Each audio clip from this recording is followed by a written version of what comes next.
देख रहे हैं आप, मैं नेहा द्विवेदी आपके साथ। चलिए शुरुआत कर लेते हैं इस वक्त की बड़ी खबरों की। जमुई में नींद की झपकी आने से पेड़ से टकराई तेज रफ्तार कार, दूल्हे के 3 दोस्तों की हुई दर्दनाक मौत।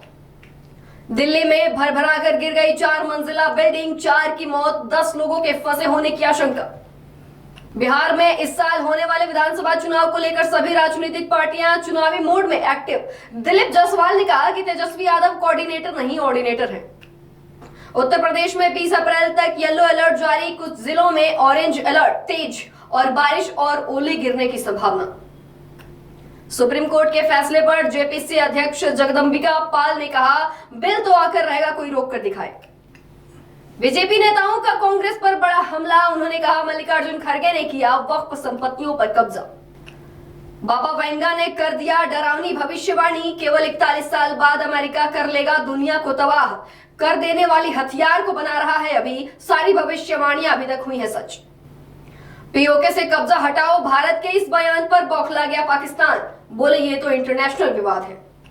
हमारे आदर्श इस्लाम और मुसलमान विरोधी बिल्कुल नहीं थे, महाराणा प्रताप और छत्रपति शिवाजी का जिक्र करते हुए बोले राजनाथ सिंह।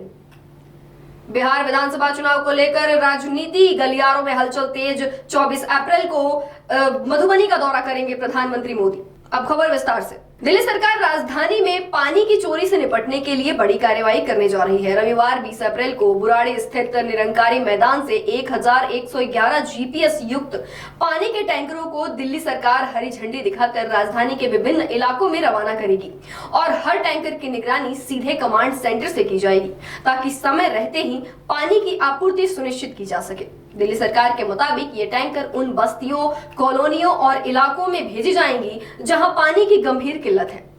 यहां पाइपलाइन की व्यवस्था मौजूद नहीं है और टैंकरों में लगे जीपीएस सिस्टम के जरिए उनकी लोकेशन, रफ्तार और डिलीवरी समय की सीधी निगरानी दिल्ली सरकार के जल मंत्रालय का कमांड सेंटर करेगा। यह खबर है पाकिस्तान की। पाकिस्तान ने भारत के उस बयान पर नाराजगी जताई है जिसमें कहा गया था कि पाकिस्तान को पीओके खाली कर देना चाहिए, यानी कि पाकिस्तान अधिकृत कश्मीर। शुक्रवार को पाकिस्तान के विदेश मंत्रालय ने एक बड़ा बयान जारी किया है। कहा है कि भारत का ये बयान झूठा है और घटिया है। पाकिस्तान ने कहा कि भारत को इस तरह के बयान देने से बचना चाहिए और इस तरह के बयान देने के बजाय कश्मीर का हल वहां के लोगों की इच्छा के अनुसार निकालने की कोशिश करनी चाहिए। पाकिस्तान ने अपने बयान में जम्मू कश्मीर को एक विवादित इलाका बताया है और कहा कि इसका फैसला संयुक्त राष्ट्र यानी कि यूनाइटेड नेशन के फैसलों और कश्मीरियों की राय के आधार पर होनी चाहिए। उन्होंने कहा कि जम्मू कश्मीर एक ऐसा इलाका है जिसे पूरी दुनिया ने विवादित माना है और इसका अंतिम फैसला यूनाइटेड नेशन के प्रस्तावों और कश्मीरी लोगों की चाहत के अनुसार ही होना चाहिए। उत्तर प्रदेश के वेदर रिपोर्ट के बारे में भी जान लेते हैं। उत्तर प्रदेश में मौसम का मिजाज काफी अचानक से बदल गया है। कई जिलों में आंधी, बारिश और ओलावृष्टि से फसलों और जनधन का नुकसान हुआ है। इस पर मुख्यमंत्री योगी आदित्यनाथ ने अधिकारियों को निर्देशित दिए हैं और प्रभावित लोगों को राहत पहुंचाने में कोई देरी न हो। जिस जिलों में जनहानि या पशु हानि हुई है वहां तुरंत अधिक सहायता और आर्थिक सहायता दी जाए और घायलों का इलाज समुचित निश्चित किया जाए। उन्होंने कहा कि इस समय प्रदेश में सरकारी गेहूं खरीद भी चल रही है। ऐसे में मंडियों और खरीद केंद्रों पर गेहूं का सुरक्षित भंडार सुनिश्चित किया जाए।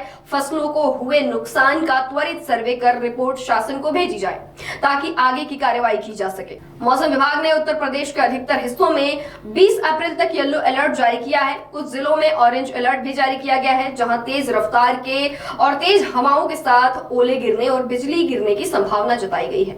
झांसी में शुक्रवार को तापमान 44 डिग्री सेल्सियस तक पहुंच गया, जबकि लखनऊ में यह 36 डिग्री ही रहा। पश्चिम विक्षोभ और उत्तर पूर्वी हवाओं के असर से अगले 72 घंटे तक मौसम में बदलाव की संभावना बनी हुई है। वातावरण में नमी अधिक होने के कारण आंधी और बारिश की संभावनाएं बन रही हैं।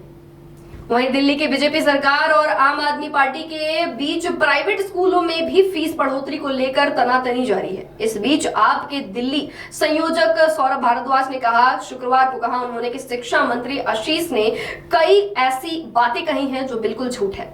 उन्होंने हाईकोर्ट की कार्यवाही को भी अपनी मर्जी के मुताबिक तोड़ मरोड़ कर मीडिया के सामने पेश किया। वह अदालत की अवमानना और अपराध है।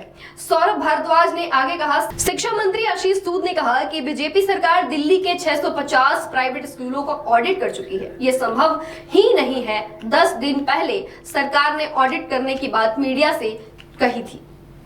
फिलहाल के लिए बस इतना ही। जुड़े रहिए हमारे साथ और देखते रहिए न्यू इंडिया न्यूज नेटवर्क।